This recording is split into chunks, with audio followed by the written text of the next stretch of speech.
And just to piggyback off the epic failures of Disney, right here is being covered. Dial of Destiny only dug up $2.3 million in its opening day in China. That's not good.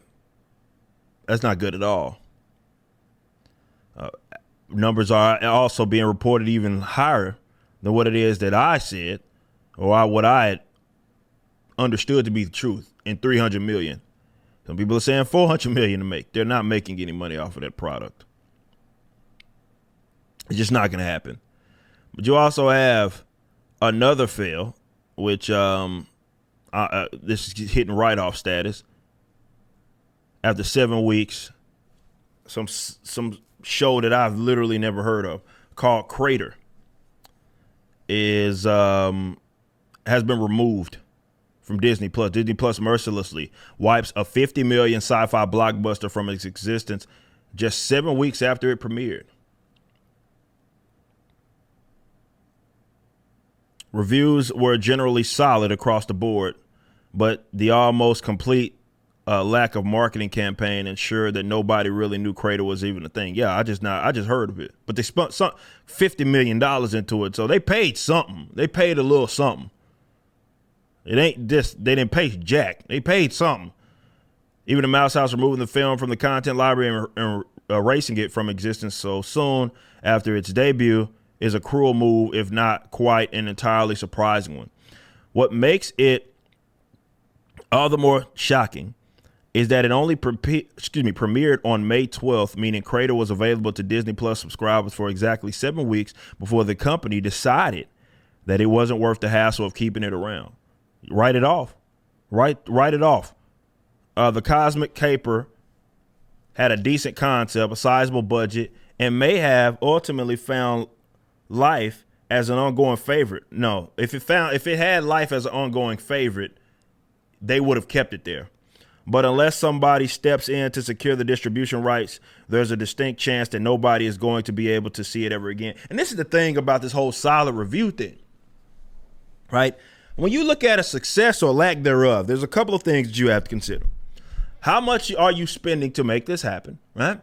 And the actual genuine interest. Because if you spend $50 million on something and you only have 4 people that watched it or cared to keep up with it and actually enjoyed it, that doesn't matter, right? Now, if you, let's say, didn't spend that much and you only spent a couple $1 million to make something happen and then you had that same level, well, then people would see it as a general success. But this goes back to what we've been saying about Disney as well as the rest of Hollywood, and that is that they're spending too much to make too little, which actually points to the failure, right? When you spend $400 million on the upper of $400 million for a product like Indiana Jones, or you spend $200 million, north of $200 million for something like Elementals, and then you don't make anything back. In fact, you lose potentially hundreds of millions of dollars between those two projects.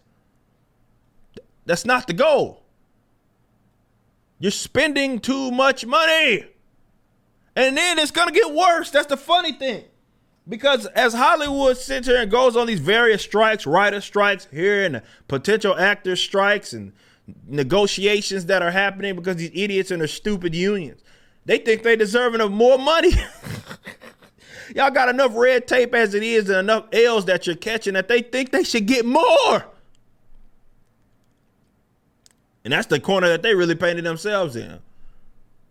That's why I say it might get worse before it gets better. For Hollywood, and especially Disney is in a unique situation because Disney is, I mean, they're having back-to-back losses. They're on a losing streak right now.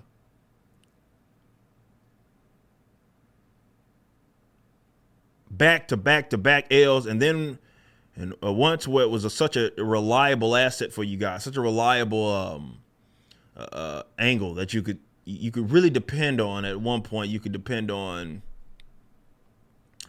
your parks, and not to say that those are just failing, but they're not growing. Stagnant, I think, is maybe the more accurate term. So you can't subsidize all of this other stuff with that. It's just impossible. And this is where the changes are going to have to take place. But like I said yesterday, when I covered the Indiana Jones, or a couple of days ago, it's just not a sustainable thing.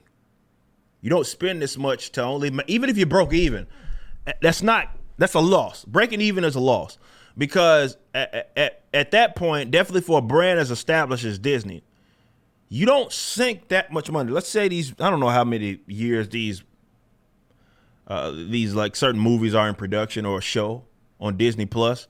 You know, you're in production for multiple years. You don't sink that much money into a project to break even. You don't do that. Nobody does that, really, at any level. So it's effectively a loss. Even if you were to maybe even make a couple $1 million, that's still a loss, effectively. And that's what sucks. Something's got to give. Something's got to give with this company. Otherwise, they're going to be in the tank. Simple and plain.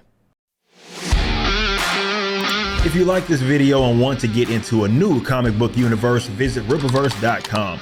Our first campaign for iSum 1 hit $3.7 million, and the pre-order campaign for iSum 2 is currently live. So go check it out and watch the official launch trailer, which is the first animation of Rippaverse Studios.